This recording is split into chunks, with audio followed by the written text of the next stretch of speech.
Peer-to-peer lending, or peer-to-peer lending, is a form of lending that connects borrowers directly with investors, cutting out the middlemen that traditional banks and financial institutions provide.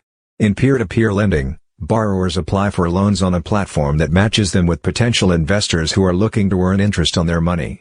Investors can choose which loans they want to fund, and borrowers can access capital at potentially lower interest rates than they would get from traditional lenders.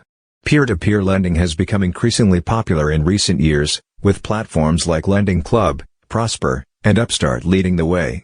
These platforms use algorithms to assess creditworthiness, minimizing risk for investors and ensuring that borrowers receive fair and competitive rates.